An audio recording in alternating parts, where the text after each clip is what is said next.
phase de recomposition inédite est en cours sur le marché des complémentaires santé. Et elle n'est en rien le fruit du hasard.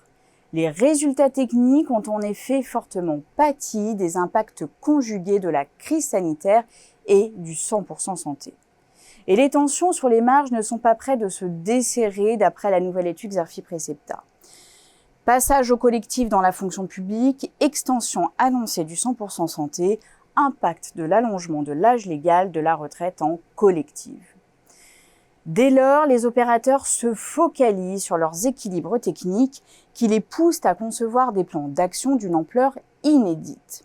Coupe drastique dans les frais de gestion, hausse des taux de chargement en collective, valse d'alliance dans la fonction publique. Seul éclairci au tableau, les efforts d'innovation et surtout de structuration menés en matière de services de prévention et d'accompagnement commencent à porter leurs fruits. Or, c'est sur ce terrain qu'une large part de la compétition est amenée à se déplacer dans les années à venir.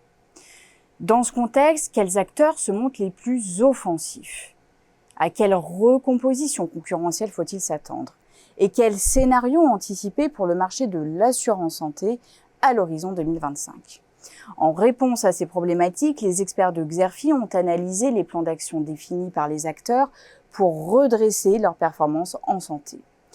Citons en particulier la digitalisation des process et la fluidification des parcours clients, les restructurations et l'externalisation des activités de gestion et de relations clients, ou encore les hausses tarifaires.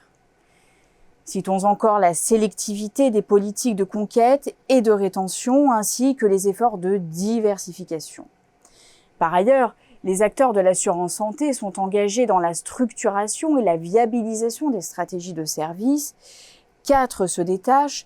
D'abord, les nouveaux hubs de services. Ces derniers offrent par exemple des solutions intégrées axées sur la prévention et l'accompagnement des patients. Deuxième axe, la réorganisation des parcours de soins et de santé permise par les avancées technologiques. Citons à ce titre les assistants digitaux, les pôles de coordination pluriprofessionnelle ou bien l'accompagnement mixte physique-digital structuré tel que développé chez Crédit Agricole Santé et Territoire. Des stratégies de prévention en santé collective constituent le 3e axe stratégique. L'attention est ici portée sur les thématiques de la santé mentale, des troubles 10, des ALD ou du cancer, comme le font AXA ou Allianz. Précisons enfin que les acteurs de l'assurance santé financent et accompagnent l'innovation. Cette stratégie passe ainsi par des structures d'investissement particulières, des accélérateurs ou encore par des partenariats.